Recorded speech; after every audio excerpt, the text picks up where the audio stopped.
Kraft presents The Great Gildersleeves. The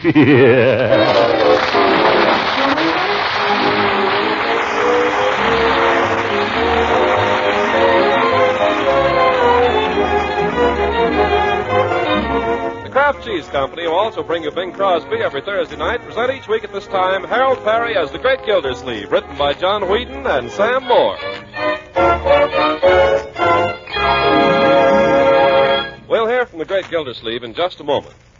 But first, have you homemakers learned how to stretch red ration stamps? Well, it's an art in itself, but a simple one if you use products like Pabstet, the delicious, nourishing cheese food. For Pabstet is inexpensive. It costs only a few cents and just 3 red ration points per package. And it's a wonderfully good-tasting extender for a host of plain but satisfying foods. One good example of the way Pabstet turns an ordinary dish into a real family treat is macaroni with Pabstet. Or serve it melted into a smooth cheese sauce with leftovers of meat or fish or vegetables. And see how that unique cheddar cheese flavor satisfies family appetites. Yes, Pabstet melts and toasts and slices in a variety of tempting ways. And every way you serve it, you're helping to supply many milk nutrients your family needs. Milk protein, milk minerals, food energy, vitamin A and vitamin G that's also called riboflavin. Ask your dealer for Pabstet, the delicious, highly digestible cheese food. Pabstet is an economical red stamp value.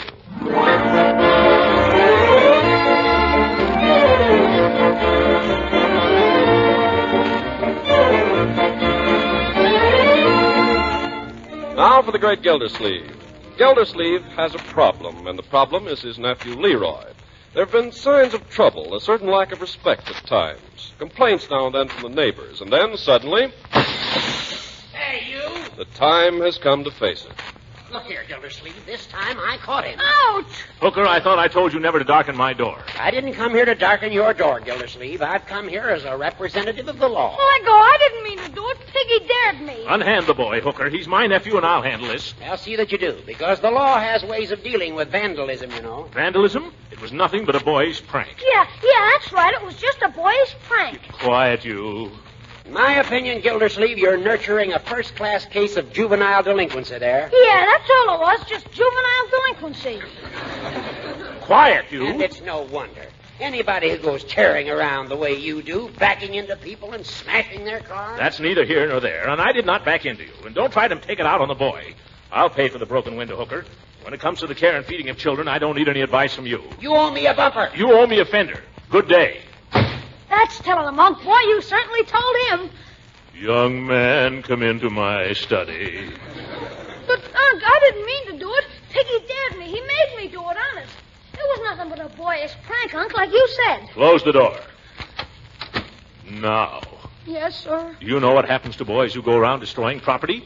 Do you? Yes, sir. I mean, no, sir. They start out with little things like this, and they go from bad to worse. They start hanging around drugstores. They fall into bad company. The first thing you know, they're smoking cigarettes. Oh, I wouldn't ever smoke, Unc. I hope not. But that's only the beginning. Piggy tried to get me to once, but I wouldn't. I told him it wouldn't be right. I'm glad to hear it, because once you... Smoking's bad for you. It stunts your growth. That's right. It's very bad. Then why do you smoke, Unc? We're not talking about me, Leroy. We're talking about you. Yes, sir. I'm trying to impress upon you, Leroy, the seriousness of what you've done. A broken window may seem a small thing in itself, but it could be the first step in a life of crime. You're right, Unc. I'm sorry. I'll try to do better. Well, I certainly hope you will, my boy. I guess I'm just no good. Oh, well, I guess we're both a little to blame. That's right. You don't have to agree with me. But I realize now I haven't spent as much time with you as perhaps I should. You know, I think we ought to try to get to understand each other a little bit, Leroy, don't you? How do you mean, Unc? Well, I mean, do things together, read things together, go places together. Go where? Well, I don't know. We might go on hikes together. You mean it? Would you like that? Can Piggy go? Piggy? Well, I guess so, if it's all right with his mother. Oh, boy, wait till I tell him. Yeah, wait a minute. I didn't say right this minute. After lunch, Bertie, Unc Piggy and I are going on a hike. Yay! I guess we're going on a hike.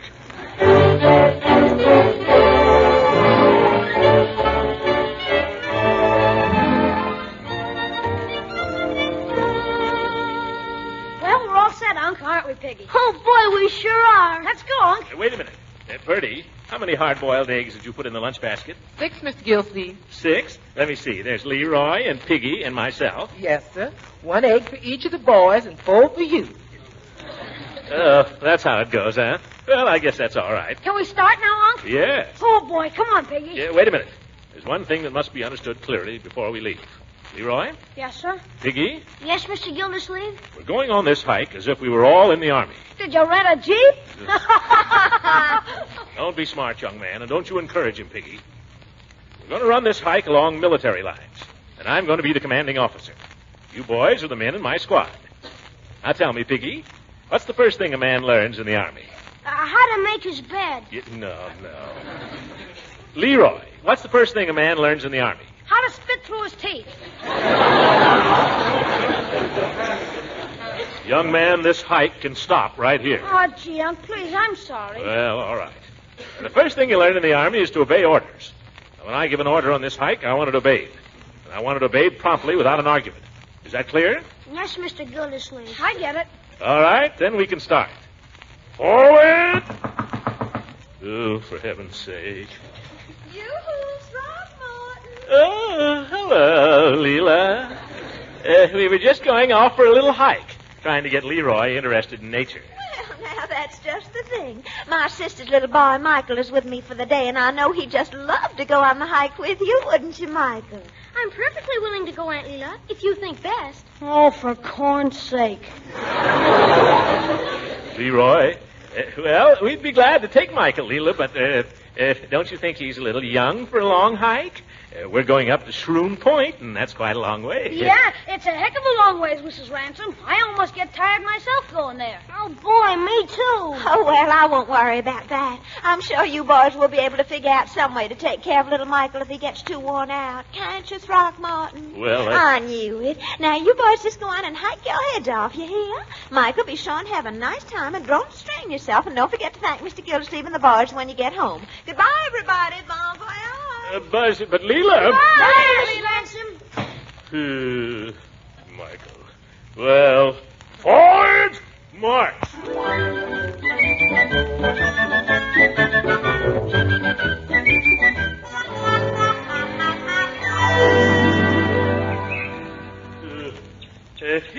Here's a beautiful spot, fellows.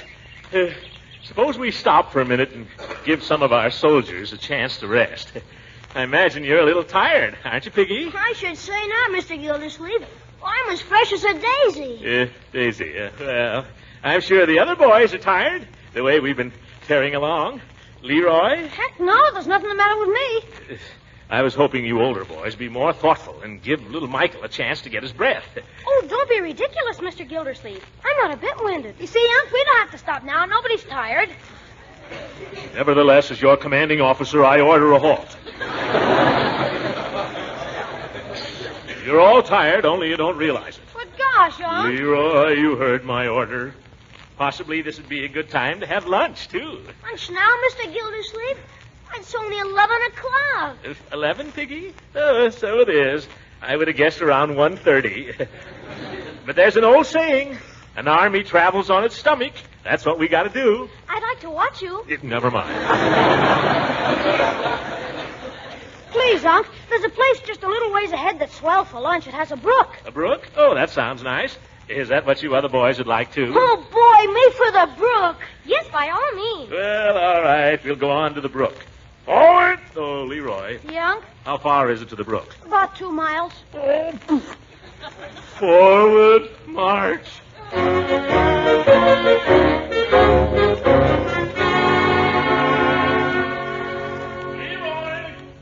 Oh, Leroy! What is it, Unc? I don't want you boys to get too far ahead of me. I'm responsible for your safety, you know. We can't help getting ahead of you, Unc. You keep sitting down all the time. Well, my feet are bothering me. Another thing, Leroy. We've gone a lot more than 2 miles, and I haven't seen anything that looks like a brook. We'll be there soon, Unc. Well, I can't wait. I'm worried about little Michael. Yeah, we better stop here and eat. Oh. Leroy, that's an order. We'll sit right down here in this rock and divide up the... Oh, my goodness. What's the matter, Unc? You didn't lose the basket. Oh, boy, if he lost that basket. Take it easy, Piggy. I just remembered. There are 4 of us, and Bertie fixed lunch for 3. Gosh. Nuts. Awkward, isn't it? Yep, awkward. What are we going to do? Well, I don't like to say anything, Unc, but he's your fiance's nephew. Yes, he's going to be your cousin, Leroy.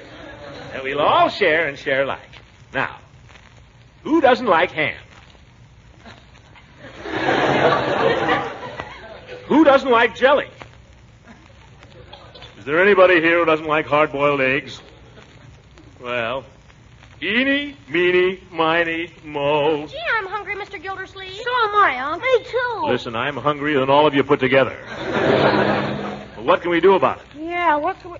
Say, Unc, I just remembered something. There's a little country store right up this road where we could get something to eat. There is? How far is it, Leroy? Only about half a mile. Half a mile. Well, forward march.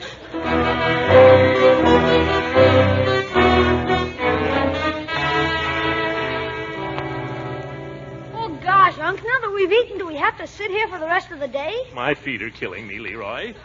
Besides, we haven't had any nature study on this whole hike. Yes, we'll have it now. Nature study. Oh, it's very valuable for any boy. Now, for instance, this tree we're sitting under. I doubt if any of you boys know what it is. Oh! Yeah. Oh. Quite right. Let's see. That one over there. Maple! You sure it isn't an elm? Oh, no, Mr. Gildersleeve. The elm is unmistakable on account of its serrated leaves. Yes, serrated? Oh. Where did you learn that, Michael? I had a special course in nature study at camp last summer. Oh, well, that takes care of the botany. Let me see now. There must be some more nature around here someplace.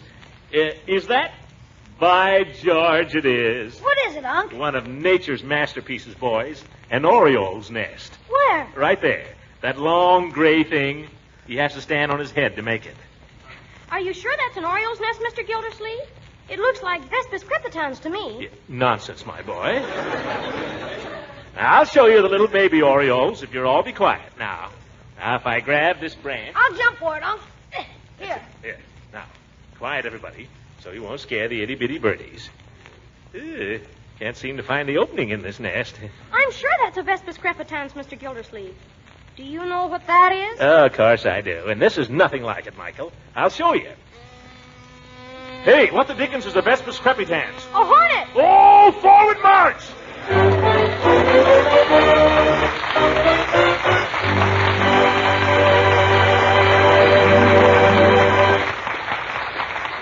The great Gildersleeve will be with us again in a few seconds. Meanwhile, perhaps you remember the advice in the old saying, waste not, want not. It certainly applies these days. And that's the reason, I suppose, that so many smart homemakers are economizing with red ration points and cash by planning menus ahead, and are so ingeniously putting every bit of food to work so that nothing is wasted. One especially useful trick of practical magic that'll make leftovers really sing is to combine them with Pabstet, the delicious golden cheese food. For Pabstet melts and toasts and slices to perfection, and the whole family will go for its grand cheddar cheese flavor. What's more, Pabstet is a fine source of valuable milk nutrients, and it's highly digestible. Of importance, too, it costs only a few cents per package and just 3 red ration points.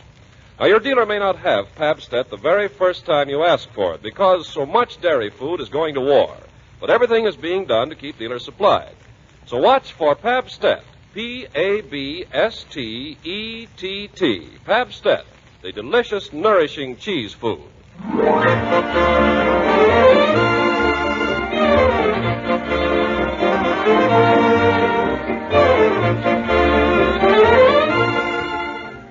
Now let's get back to the great Gildersleeve, or what's left of him.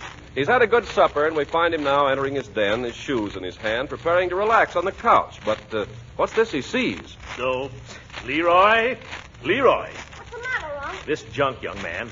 I believe I've mentioned before that I do not like to find these confounded little comic books all over my desk.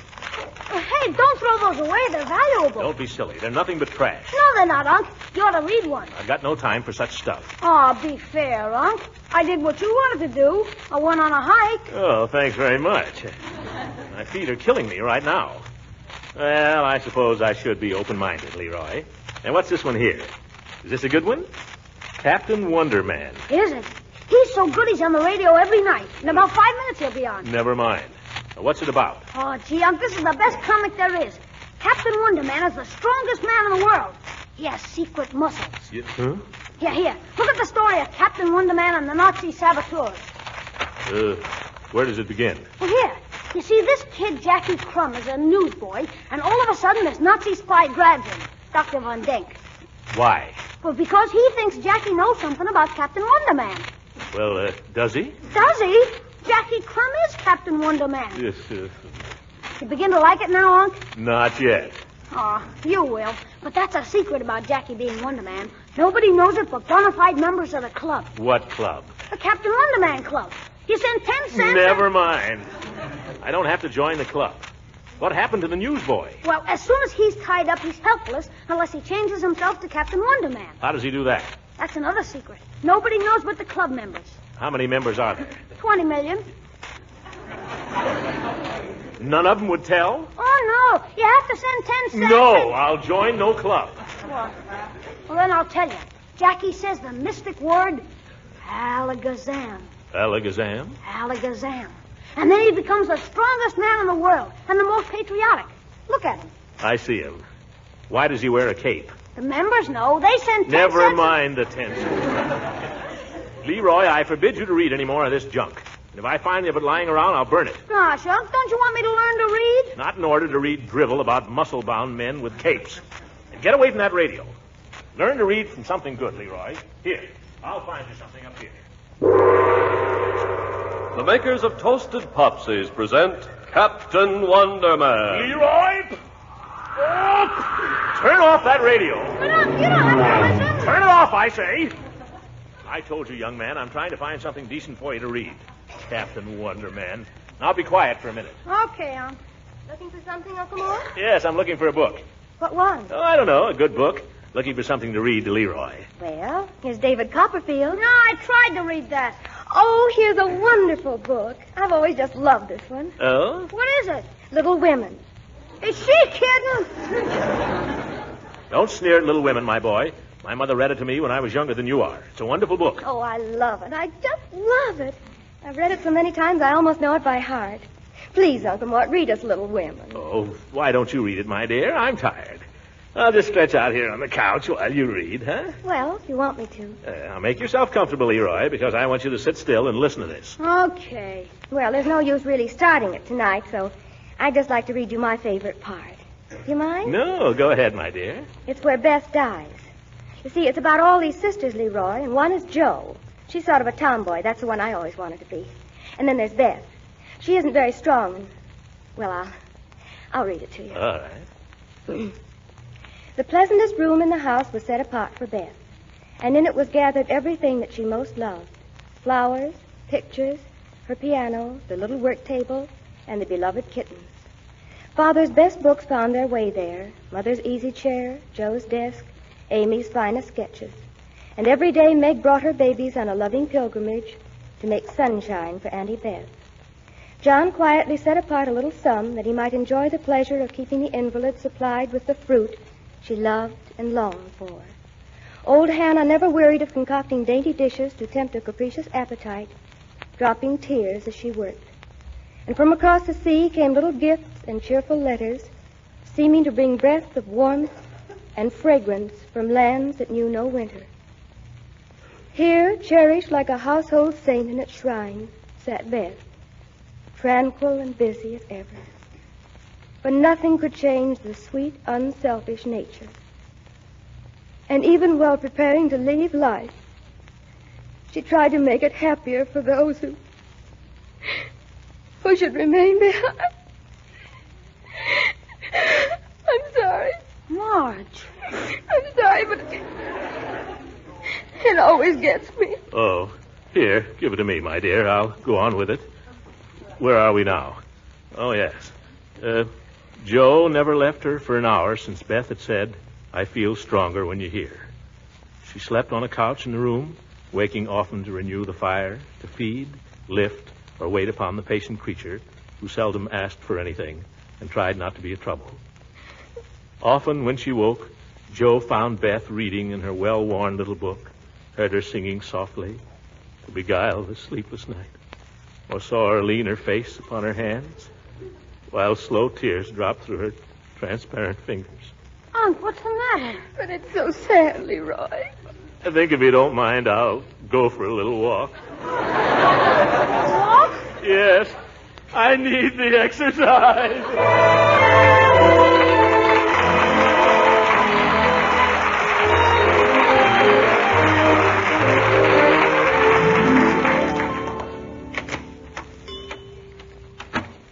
Hello, Mr. Gildersleeves.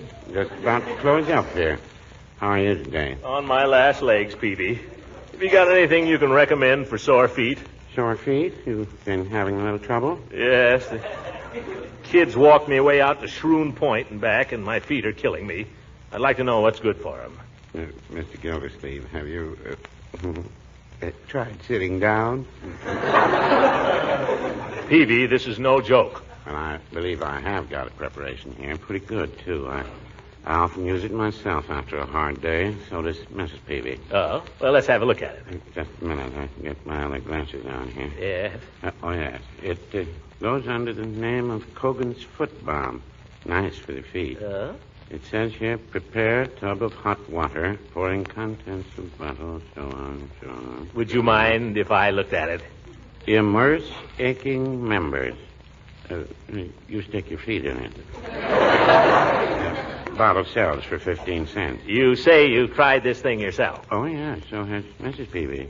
In fact, we sometimes spend an evening that way. In the same tub? Well, we use the wash boiler. It works out nicely, too. We pull up 2 chairs, and she sits at one end, and I sit at the other.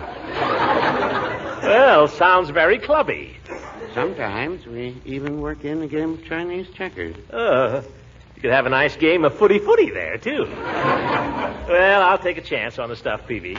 Oh, you're taking no chances, Mr. Gildersleeve. They're not exaggerating when they say on the bottle that this balm is the key to true foot joy. One treatment with this, and you'll come out feeling like a regular Captain Wonderman. Captain Wonderman. Don't tell me you waste your time on those comics. Well, I guess I carry as complete a stock of them as anybody in town. So this is where they come from. Peavy, you ought to be ashamed of yourself. Well, no, I wouldn't say that. If you ask me, they're a lot of trash. There's absolutely nothing in them. Well, no, I wouldn't say that either. Have you ever looked at one carefully? No, but I hear all I want to from Leroy about them. Yeah, it's just possible that Leroy has overlooked something. Have you ever examined the young ladies in these drawings? The young ladies? I'll show you. I usually happen to have a copy under the counter here. On page 13, you'll find a tasty item. There. Quite, don't you think so? Well, I'm beginning to see your point. Laura, her name is. Laura? Lady Laura. That's Captain Wonderman's lady friend. Oh. You'll find others, too. Care to take a copy along? No, Peavy. I'm really not interested. I've got to be getting along with this thing. Dog tired. Got to get home and get some sleep. Well, good night, Mr. Gildersleeve. Good night, Peavy. Alakazam. Alakazam.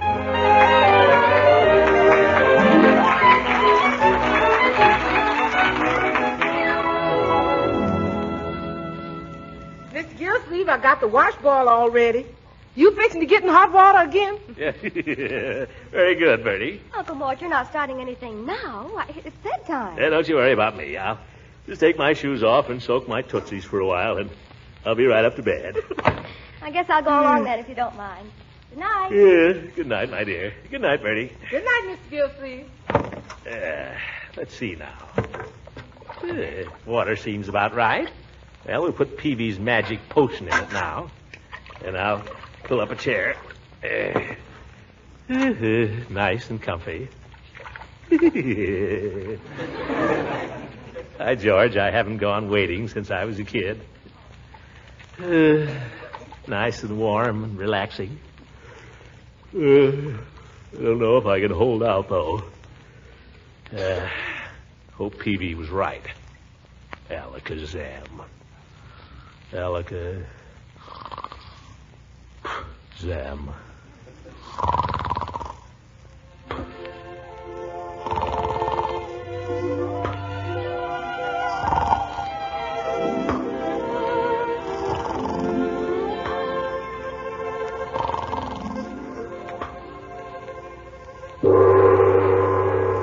makers of Toasted Popsies present Captain Gildersleeves.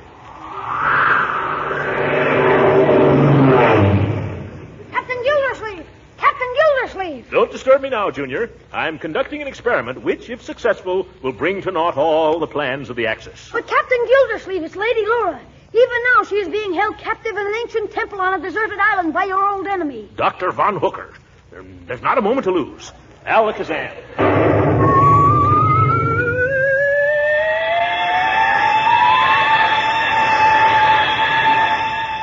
Just think. Here we are flying over the Pacific at twice the speed of light with nothing but our superhuman powers to support us. We got a nice day for it, too. Look, there's Lady Laura, bound hand and foot. Where, Junior? Right ahead there, about 1,750 miles. Your eyes are better than mine. And if you're right, there's not a moment to lose. Alakazam! Oh! Almost knocked my superhuman wind out. Here's Lady Laura, bound and gagged. But if you work him only a moment to free her, there. Why, Captain Gildersleeves! I declare you're just so strong. Strongest mortal on earth. Don't move a muscle, Gildersleeves. With my X-ray nose, I smell an old goat. So, we meet again, Von Hooker. I have you surrounded. There's a machine gun in every nook and cranny. When I give the order... Oh, what can we do, Captain? Have no fear. I've got not a worse scrapes than this, though I can't remember when. I shall count 10.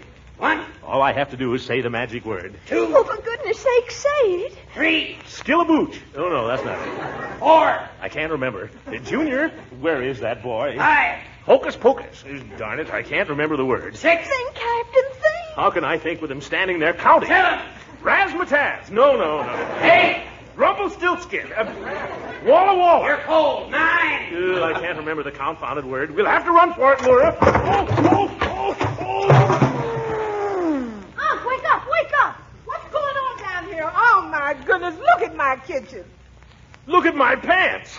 Oh, what happened? Unc fell asleep and kicked over the wash boiler. Oh, I had the most horrible dream. What was it? What were you dreaming about? Yes, what in the world were you dreaming about? Why, Little Women. Good night, everybody.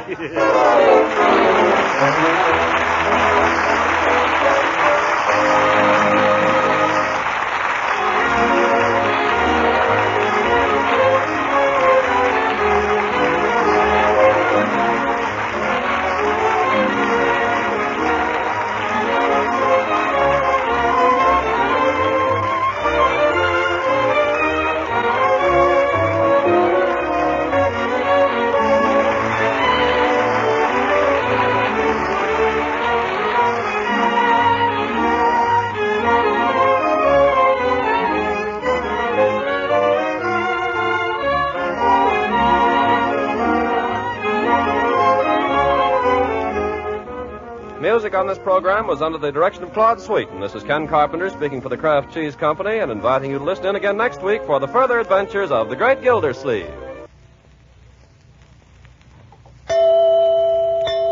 I guess you'll agree that it's not only smart to be thrifty these wartime days, but it's absolutely necessary if you want to keep your two food budgets under control.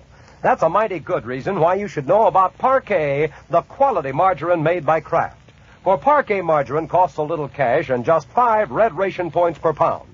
But economy is only one reason why Parquet is popular the country over. People everywhere like its delicate, appetizing flavor for many uses.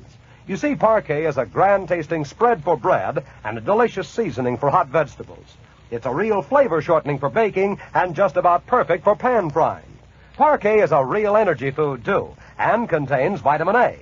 If your dealer doesn't have it the first time you ask, it's due to wartime shortages and the fact that Parquet's popularity is growing very fast. But Kraft is doing everything possible to keep dealers supplied. So watch for Parquet, P-A-R-K-A-Y, Parquet margarine made by Kraft. This program came to you from Hollywood. This is the National Broadcasting Company.